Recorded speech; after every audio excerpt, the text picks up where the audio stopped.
What is up, ClickPod family? It is Monday, April 16th, 2018, and we are here for the Monday Night Raw review, aka the Superstar Shakeup. First off, I want to apologize for anything you hear in the background. Yo, I got some dickheaded fucking neighbors who just can't seem to shut the fuck up so people can get shit done and people can sleep. It's late as shit here in Colorado. Trying to put this out for you guys tonight. I didn't want to wait till tomorrow. I at least wanted you guys to be able to hear this Tuesday during the day. So I said, fuck it, man. Let's just roll. Sorry for all the profanity. You guys know we're trying to fix that. But, yo, this is a little ridiculous. But with all that being said, enough on the nonsense. We here for the Superstar Shakeup review. Can you truly call it a Superstar Shakeup? No. Do we see moves? Yes. Anything that would lead you to believe that we're truly gonna feel a shakeup to this? No. It felt like the same generic moves we see every other year. And a lot of obvious moves. But with that being said, we are going to continue, recover, review, and talk about a lot more after this intro.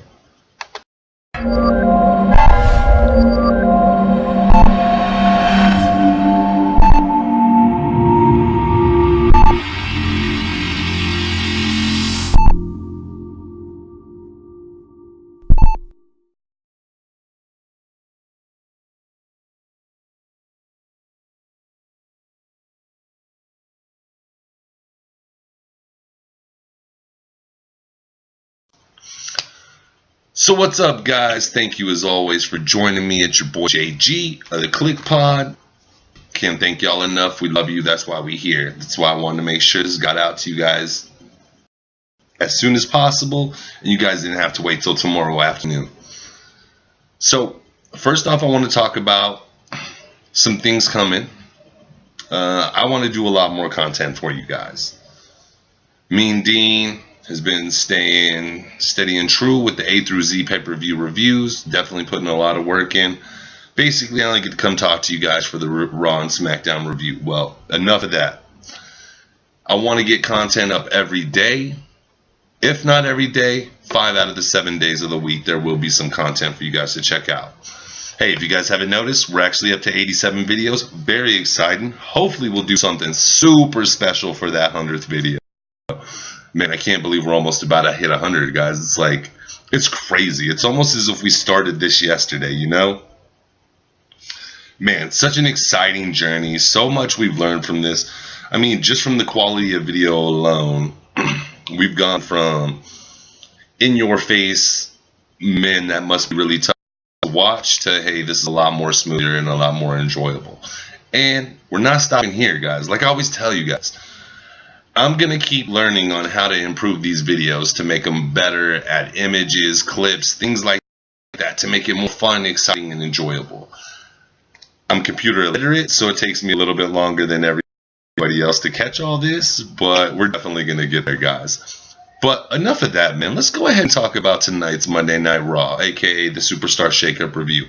So, the show kicks off tonight with Kurt Angle coming out to the ring. He basically gives you the gist of the Superstar Shakeup. As we know, it's supposed to happen over the next 2 days. I really think it's the course of a week, and they're going to make transactions throughout the day as well. So not only did we see moves tonight on the show, we're going to see moves tomorrow during the day before we even hit SmackDown, and then on SmackDown as well, and then we'll see from there on out. While Kurt Angle's explaining this, he's actually interrupted by our newest Raw competitor, and his name is the United States Champion Jinder Mahal. Right off the bat, I'm not excited about this, guys. I mean, why, dude? Why is this guy still doing things? And I know we are so close to the largest Royal Rumble ever. I get it. I understand that he should be the United States champ headed over there. But him getting traded to Raw at this point, honestly, it just makes me feel, it just keeps detracting from the prestige of the United States belt. And with Jinder coming to Raw, I don't expect anything from him. Let's be honest. I don't like what he's doing now anyways. Now, I will give him some credit. Tonight he did drop a semi-decent promo talking about he wants the Brock treatment, which is absolutely silly, man. That's absurd to even think that this man would honestly say that.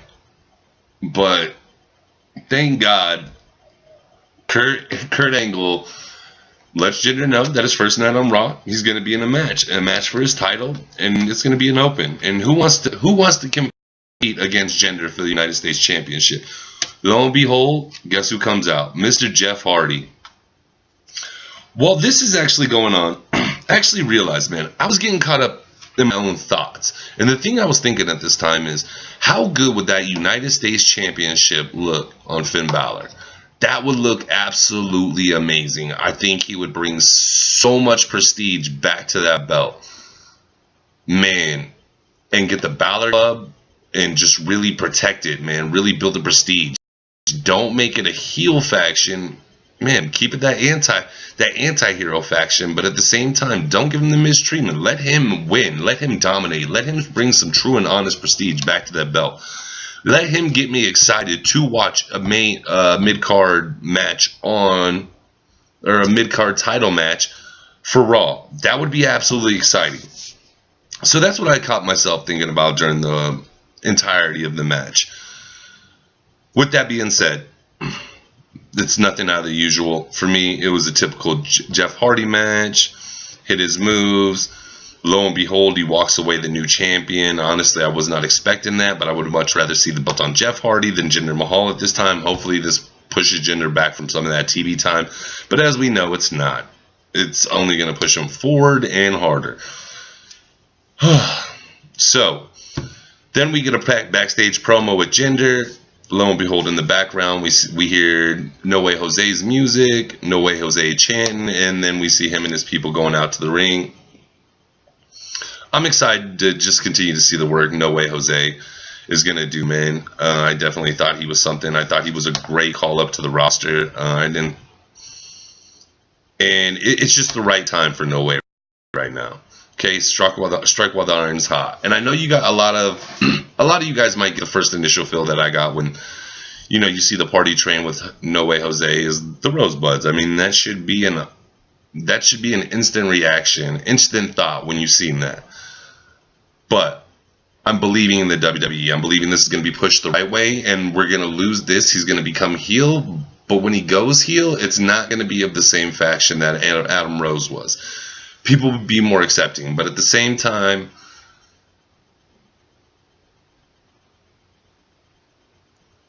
is this a time that we should honestly trust in the WWE? Right now, I'm going to trust with the men. I mean, that's all we could do. We don't control creative. We don't control booking. We're not one of these podcasts that sit here and we just kiss ass. As you guys know, many a podcasts out there on that Roman Reigns dick riding train, we are definitely not. A lot of things that are said from other podcasts we disagree with. Not because we want it for shock value. It's we truly know what's best for business, as they say. But us as the WWE Universe isn't being heard. And that's where it's unfair to us. But we're not here for that. I mean, we can go all day talking about how bad creative is, how they just mess everything up. They only get 1 in every 15 bookings right. But that's one of the things we're going to progress going forward, is how WWE creative can resurrect and turn around what we're seeing now into something phenomenal. Let's be honest, man. Getting through Raw tonight was tough. Last week, tough. The week before, tough. For most weeks, it's tough. Why is it tough? And don't just give me the 3-hour bullshit. I remember when Raw was on for 3 hours, and for all 3 hours, I was tuned in. You need to have different things happen throughout the show that are inspiring, but that's not what we're getting. At this point, we get Bayley versus Sasha. It's crazy. initially Bayley's going to go for her jump off the second rope, flip over, and she almost slipped. It wasn't really a scary moment. I mean, there was nothing to be worried about, but I don't know. It had me thinking a couple things. Like, is she just worn out from everything that's going on? Is she just mentally not in it because they're getting such a low role and all these other women are getting the shine above them when her and Sasha are clearly two of the best women in the industry, period. Man, you guys can be stuck on your, your blonde goddess, your blonde goddess, like nonsense, man. It's the same thing every week, man. What do we see traditionally push? The blondes. Is that what we really want to see? No. But is that what Vince wants to see? Yes. And that's what we have to live with. And that's where it hurts. Because I want to see Bayley and Sasha more than anything. And then they also ruin this because the Riot Squad comes in and interferes. And the troubling thing was, and I was telling you guys, man, week to week, I was loving the work Ruby's doing. And I think Ruby has a great look that will fit perfect on Raw. So don't get me wrong. But at the same time, what are you doing moving her over to this show? Is she going to get pushed to the bottom of the list like the rest of the women that seem to end up on the show do? Over on SmackDown, she had a chance. Hell, we've seen her fight for the title. But what is WWE going to do with her now that she's over on Raw? So once again, this just feels like right now they're 0 for 2 on their moves. Then we get Rhino and Slater versus AOP. Man, I am sick of Rhino and Slater. I am sick of them. I understand they're working with the performers to get better at what they do. I get that. I get all of that. I've just had enough. Man, it's every freaking week we see these guys, and there are other teams, wrestlers, women that could be in these match placements. But instead, we get another squash match, man. Rhino and Slater versus AOP. You guys already know who won, AOP. I get it. We're trying to build AOP, but AOP already has a lot of credibility. Why couldn't they come in and be one of those groups that just took the division by force? Instead of one of these joke groups. And this is what I never understand. And this is what gets frustrating about the things we watch week to week to week. They don't care about their own programming. Why is it that we care more about the programming when they're the ones who are financially growing from this? And I'm not saying, oh, why is Vince getting money while we're having to enjoy crap? No. Why aren't they caring about the product as much as we do? So once again, yeah, we get another junk segment. Now comes up like the most entertaining point of my night was Miz TV for me tonight. So the Miz comes out with Miz Taraj, start going over how he's going to introduce the 2 newest Raw members. And then he introduces KO and Sami Zayn. And the excitement from all 5 of these competitors, like the excitement that's in their faces, the reaction of knowing they're all 5 going to be on the show together initially. Man, these guys are jumping for joy. I wanted to join in the celebration with them. And that's what we need more of, those kind of moments. So, as we're having our little celebration, Kurt Angle comes out, cuts it short. Kurt proceeds to question Sami and KO being out there. I gave him a match last week with only one spot open and both of them lost. So what are they doing here? That's when Sami Zayn. Now you guys go back and watch this promo because it's absolutely phenomenal. This is an enjoyable time. It's a fun promo. Man, you can just feel it from the way it was being translated between one another. You could feel how organic it felt, as if Kurt didn't want them there, but lo and behold, Sami pulls out a letter from his pocket, says they have every right to be there. They've been signed over to Raw. Puts on these little reading glasses, man. Fixes his throat. Looks like a gingered old man. About to read this letter. Talks about how due to Kurt's bad decisions last week, Stephanie is more than happy to recorrect the situation and offer KO and Sami Zayn immediate starting position on Raw. Fantastic. I love the move. I think you've done enough with them on SmackDown with the Daniel Bryan and the Shane McMahon story. It's time to bring them over here and some more magic. Kurt Angle's not too happy about this, but Kurt says it's not the reason he came out tonight. Hey, all 5 of them are no longer going to be on the Shane show because The Miz is going to SmackDown. And initially, The Miz includes The Miz Taraj, so he thinks it's going to be him and The Miz Taraj moving over to SmackDown.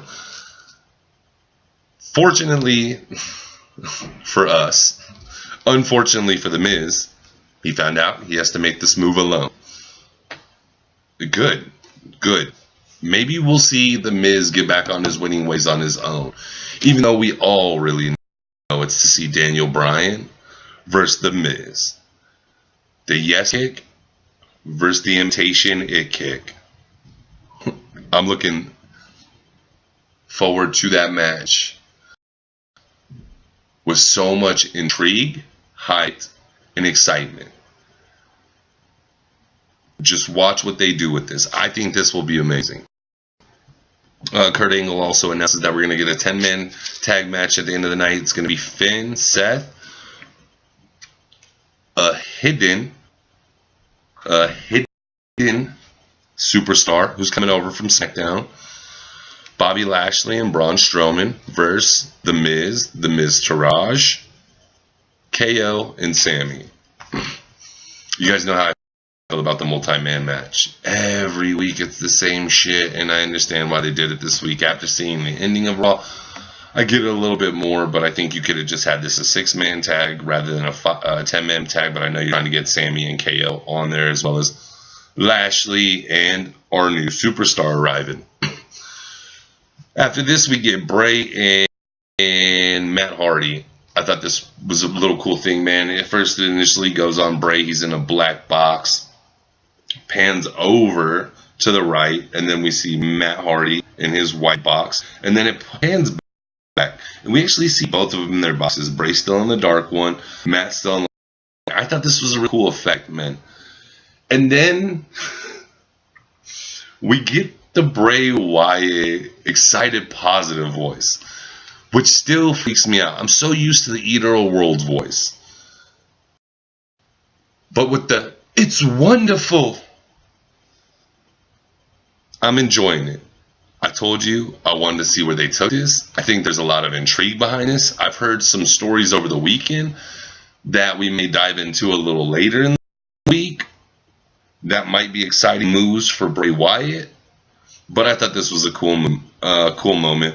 Anyways, it leads up to our match.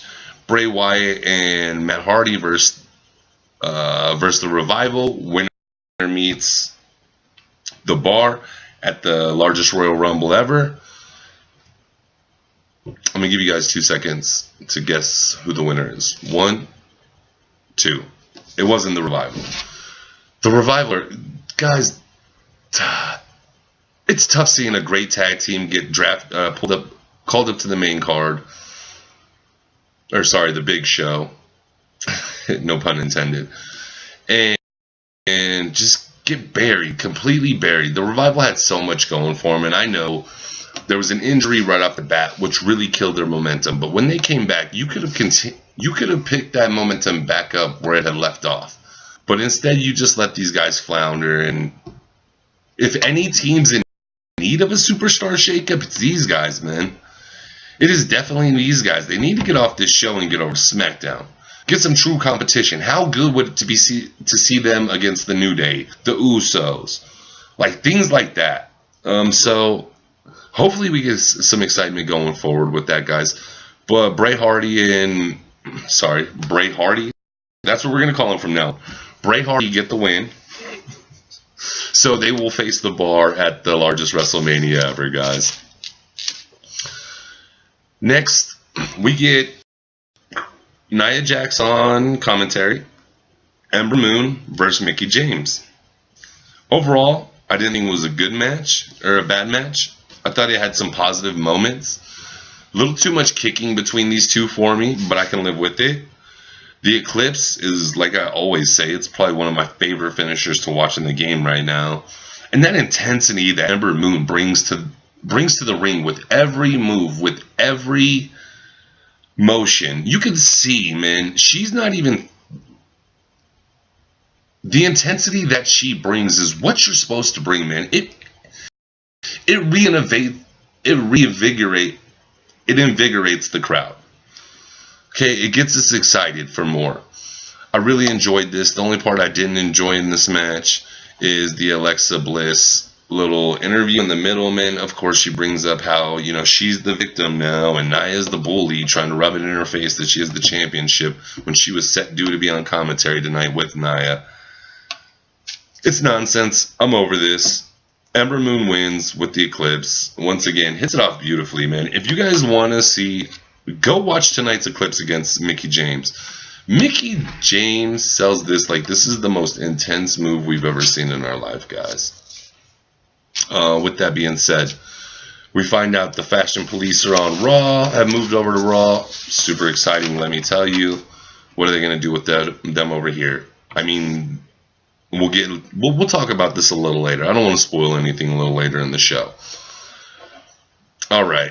At this point, I had to pause it, you know, take care of responsibilities, but I come back, we reconnect, and it's Dolph in the ring, and he's about to speak, and he is interrupted by Titus Worldwide. Why? Now, typically, that would be my response to any segment with Titus Worldwide. But I love tonight. Tonight was phenomenal because Dolph said he didn't come back to the WWE alone. He brought somebody with him. Who did he bring back with him? Drew McIntyre. First off, I want to talk about Drew McIntyre's look. Ever since he got rid of the baby face, went with beard, that dude has the look of a champion. I promise you, he will be a superstar champion within the next year. Oh my goodness. Just when he hit the ring, I was like, damn, he looks amazing. And then him and Dolph beat the living shit out of Titus Worldwide. And they bust off a combination of the zigzag mixed with the Claymore. So double team. He's going zigzag while he's catching the Claymore. I fucking was lost at this moment. I lost my mind. I loved it. I am excited. You know Drew McIntyre is already... Vince has already loved Drew, so he's going to push him. So we know we're going to see Drew push. The work him and Dolph could do together, man. They could literally light a fire under that tag team division's ass. Imagine an Usos, Dolph, and Drew McIntyre matchup. Oh my God. Like, just sitting here thinking about it now, like, I'll be in heaven. I guarantee you now, at minimum, that match is a 4.5 star. Phenomenal. That would need to be a main event. That would definitely need to be a main event. That's one of those tag matches where I'd want to see it in the main event slot. I don't even care at a pay-per-view. I don't always need to see one of the big belts for the main slot at the pay-per-view. So, I mean, ooh, I'm excited to see what's coming of this, guys. Super stoked, man. Then we get a Roman Reigns segment. It was more the same rant from Roman Reigns. Brock's not here. I'm here. After the world's largest Royal Rumble ever in history, I'll be a Universal Champion. Blah, blah. Thank God Samoa Joe came out and interrupted this man. The boos were raining through the auditorium while Roman is even talking. To top that off, Joe comes out, and the pop for Joe is instant. Yes, it's because we want to shut Roman Reigns up, but it's also because Joe is so freaking good. Once again, drops a solid promo. Solid promo. This dude starts out the promo. Excuse me. This is how fire this was tonight. Joe comes out. He starts the promo by talking about how Roman Reigns brags about being at work every day, but you never hear him brag about getting the job done. Why? Because he can't get the job done. Every time he's faced Brock, he's gotten beat. He's got beat the fuck down. And it was so good, so refreshing. Like the way, Joe makes you feel what he says. And then he does the Joe thing where after he spits his fire, he starts walking down the entrance like he's going to go to the ring. Stops, gives him a little smirk, turns around, goes back, gets to the top. You know he's seeing it. You know he's feeling in his head that he just wants to beat this dude's ass. And then he gets that Joe look, where he's like super intense and he just gets I can't do it. I'm going to mess it up. And he just gets that little snarl. And then, starts heading back down. Stops. Says, I'll see you at Backlash. Freaking loved it, man. Loved it, man. Loved it, man. I want to see Samoa as the champ, man. That fool would be dominant. I think next to Forces, he would be the next dominant force next to Brock. I would like to see as champ. I'd like to see the title off Brock and in Joe's hands. Will we get that? Who knows, man. Honestly, I feel like WWE is going to screw him over, and he's always going to be the bridesmaid. But hopefully, maybe, you never know, after Roman is crowned, what if the WWE just can't handle the universe not being able to handle this shit anymore? And they make the decision to get the belt off Roman and over on Joe.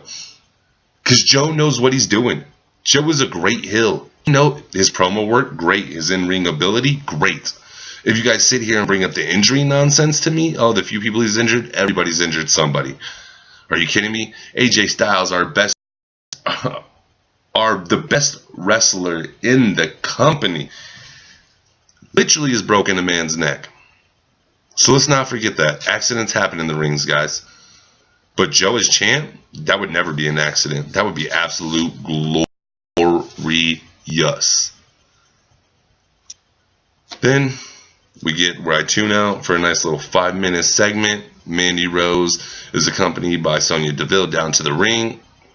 And then we get our newest Raw accusation which is Natalya.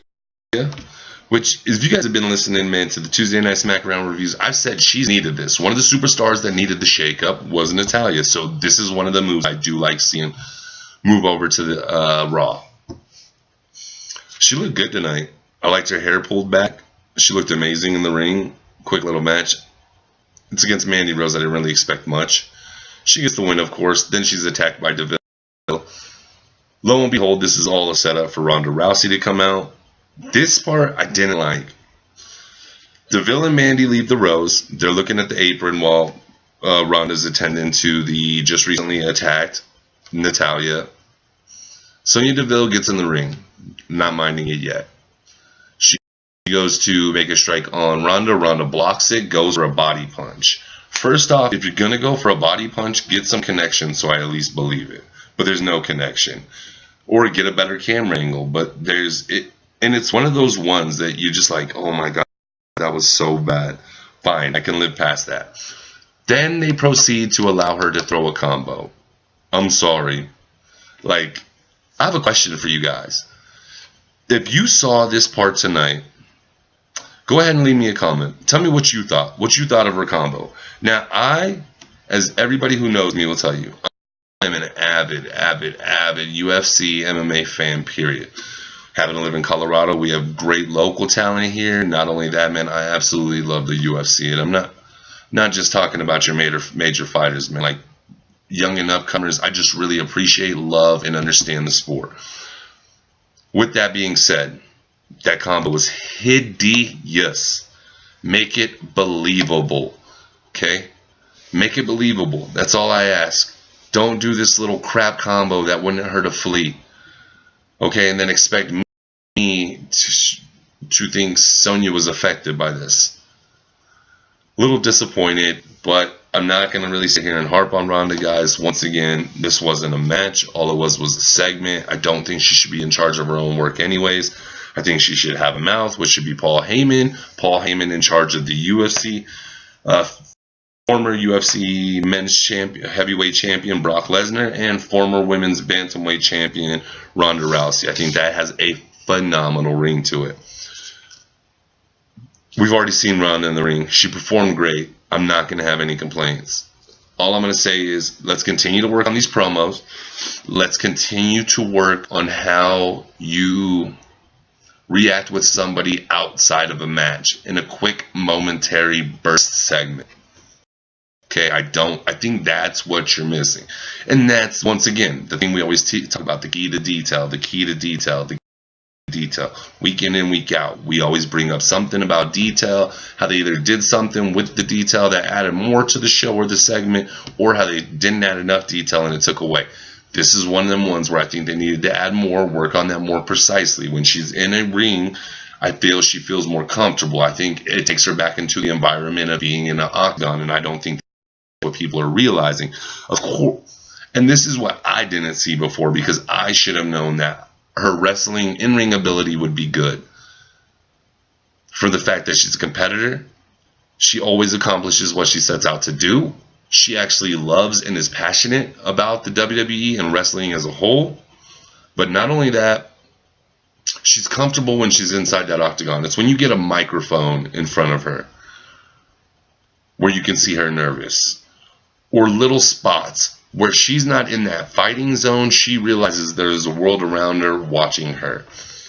But once again, I mean, and at the same time, as I'm saying, the punches were sloppy, the sweep she did was absolutely glorious. I love the sweep. Those are the things I'm really excited to see from Ronda as we keep going forward. Because how well-rounded she was in the octagon, in a sense, is going to translate so much better to a wrestling, to the ring rather than the octagon. So I'm really excited about this. The sweep was really good. This segment, I wouldn't really recommend anybody to go watch it. If you want to, go ahead. Hey, to each their own. For me, it was a little sloppy. We could have lived without this, but once again, when you want to get that face out for everybody, why don't they just keep her a little mysterious? She doesn't got to be at every showing. I know we're trying to get on this hype train because it's fresh off Mania and everything, but I don't know, man. After that Mania match, I kind of wish, we'd go a week or two without seeing her, like, make me crave seeing Ronda again. Like, I need to see it. I need to see her.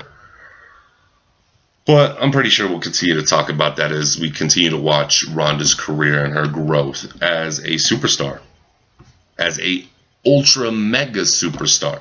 Because not only does she have the spotlight, same spotlight these women have, but all her fans from UFC, just the women and the little girls who look up to her also watching. So, I mean, that's a lot of eyes. And so far in the one match she's had, this woman's definitely put on an amazing performance.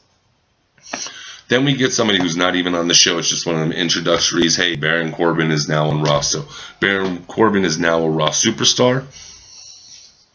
This is the only part tonight the show actually threw me for a loop. With all the superstar transactions, everything that went on tonight, which honestly, it doesn't feel like much. And while we're going through this review, it even feels like it was less than I thought it was before. But we get Breezango, who we talked about, had moved over to Raw. I'm just hoping they don't bury him, even though that's what it seems like you come to Raw for nowadays, to die. And they keep calling this the A show, man. The A what? I would rather watch a SmackDown show over a Raw show anytime. Okay, you know why? Both shows are not good. But at least SmackDown's that much more interesting, and it's a 2-hour format, very combined. So by the time that second hour hits, shit, it's almost over. By the time second hour hits with Raw, I'm like, oh my God, we got to sit through the worst hour right now, and then we're finally going to hopefully get a good hour for the final hour, and that doesn't ever come through. But with that being said, they threw me for a loop. In this match, we get the upset. Tyler Breeze pins Cesaro. What is this? What are they building here? Is this the downfall of the Bar? Are we going to finally see some hiccups in the team called the Bar? Are there going to be some rocky roads ahead? What's going on here? Why did Tyler Breeze get the win? Now, is it for the traditional thing they do where they bring over somebody, you know, who you think really doesn't have a chance? They let them have a week or two that's good, and then all of a sudden they start going back on that shit bowl losing streak right where right back where they were on the other show. I'm afraid that's exactly what's going to happen to Breezango. And the shittiest thing is we literally have to wait to find out. Then we get a segment with Renee and Elias. Man, Elias is fire. This dude is so good. If you haven't seen an Elias promo, what are you doing with your life? You need to go check him out. He is so good at what he does. And initially, when we seen Elias come over, having the NJPW following like I do, you guys know I love it, man. I love the indie scenes. I just love wrestling. But with all that being said, I was scared at first that the crowd themselves wouldn't respond to him. But the crowd has not only responded, but they've taken it to a higher level. Like, I want somebody to go down in my comments on this video and let me know, what wrestlers do you think are still over where Elias is at right now? Because I don't think many. I think maybe Braun. And I'm just keeping this show based, so we're staying with Rollins. I'm gonna go Braun.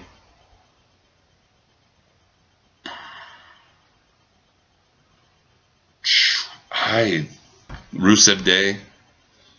I'm like, outside of those two, man, I can't think of anybody more over than Elias.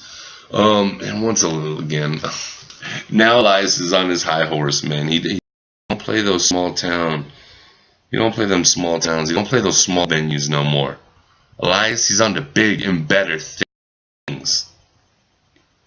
So, he wasn't playing for the Hartford crowd tonight, but he did agree to do a private show for Renee. It's kind of entertaining.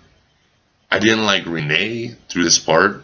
Kept rushing our man Elias, but I liked Elias. He had that look. He just had that in his eyes, like, hey, I know you with Ambrose, but you looking at a man of many talents right here, baby. Man, what do you guys want to see done with Elias? I know where I want to see him. I actually want to see him trade to SmackDown. I want to see him get the Intercontinental belt. I want Elias to be your new Intercontinental champion. I think he would bring back almost a honky-tonk feel to it, to the belt. And if you avid fans, you amazing ClickPot family out there, I know you know what I'm talking about. Honky Tonk's probably one of the best Intercontinental champions ever. He's not the best, in my personal opinion. I know for a fact that is Bret Hart, because he's the GOAT. But with that being said, we've had a long line of Intercontinental champions that have been amazing. It's been recently where we've got the shit buckets. So let's get this. And the shitty thing is, Elias doesn't need the shake-up. It's just, I don't want him to not keep doing anything on Raw. I don't feel they're going to push him in the title hunt. I don't feel he's going to have a true opportunity to go for that United States Championship. So why not get him over to SmackDown where that IC title lays? And man, how good would it be to get him over there if AJ stays on the show, Shinsuke stays on the show? To see those matchups would be phenomenal over there on SmackDown, even for the WWE Championship. And don't get me wrong, I'd love to see Elias push for WWE Champ. Not at this exact moment in time, a little later down the line. But with that being said, I mean,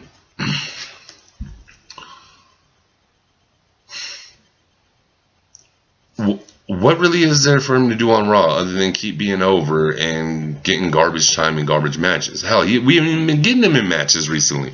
That's the shittiest thing. And then this segment's killed by Renee interrupting Elias and telling him we just don't have time for this tonight, which pissed me off. I was ready for my private home performance. So damn you, Renee, you need to take that shit elsewhere. Go back to the other Dean, not the mean one, but the Ambrose. And yo, WWE stands for one thing: walk with Elias. Don't you ever forget that. Then comes down to the most boring match of the night for me. Best part of this match was the newest entrant, the newest superstar in the shakeup, which was Glorious Bobby Roode, the newest Raw superstar, teaming up with Bobby Lashley, Seth Rollins, Finn Balor, and who's the other stinking one, man? See, I can't even remember. That's how uninterested I was by. Damn, who was it? Like, I am totally brain farting right now. How am I brain farting? See, this is the craziest thing, man. It's like, yo, this had so little intrigue for me. I just kind of spaced who the other one was.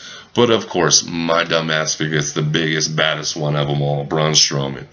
So we got them versus The Miz, Taraj, The Miz, KO, and Sami Zayn. It was a 10-man tag match. I got a buddy who wrestles on the indie circuit. If you ever guys want to ever check out some cool matches, man, his name is Josh Michaels. I've talked about him on some previous Outsiders podcasts. But with that being said, one of the key things he always told me is, like, multi-man matches are some of the worst. And the reason is, part of the time, a lot of them fools ain't doing work. They're just chilling, hanging out, pretending to be injured, while other people are getting the spotlight, taking over the position. Not a problem.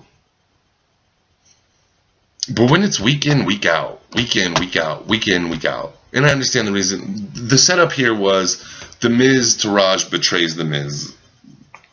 Braun Strowman gets in the ring. We're just going straight to the end. Braun Strowman gets in the ring. The Miz is in there. He goes to tag McGillicuddy.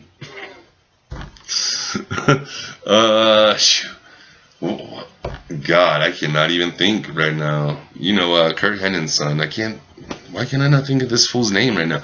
I've been just referring to them as the Miz Taraj so long. I don't know. Just brain fart. But he goes to make the tag, drops off. Goes to tag Bo drops off. Both looking at him like, pretty much, fuck you. Then what happens? Braun destroys them. This is what the 10-man tag was to send the Miz out on a shitty note to go back to a show where he's going to get absolutely no love. And Daniel Bryan's going to be headhunting this dude forever. We literally heard from Kurt Angle earlier in the night that Daniel pushed and pushed and pushed so hard to get the Miz over to SmackDown. And what do you think that's for? And I'm ready to see it. I think they're going to do great work with each other. I just don't like seeing the Miz sent out on this way. Honestly, for me, I would like to have seen him actually get the upset tonight with the Miz Tarage's help, get the pin on Braun or whoever, send him off with a little celebration, give him like a 2-minute celebration. The show, confetti goes down, everything like that, because my feeling is as soon as he gets over to SmackDown, he's going to get buried. Yes, he's had a spot in the spotlight forever. I understand that, but this isn't the way I wanted to see The Miz leave the show, but I understand. A lot of people did. So with that being said, guys, once again, I apologize for this taking so long to get out, everything like that. Can't thank you guys enough for following us on Twitter, Facebook, Podomatic, Patreon, YouTube. Matter of fact, while you're watching this video, like and subscribe. Leave comments. Let's make this interactive. The only thing that's going to help us continue to put out amazing content for you guys is the more you guys interact with us and give us some ideas of what you guys want to see. Hey, never hesitate. Brother Body Bo, I know you listen to this. I love you, brother. Mean Dean, love you too. The rest of the Click Pod fam, you guys are always great. But with that being said, I'm going to go ahead and get out of here. So, as always, kick ass, take names, and peace.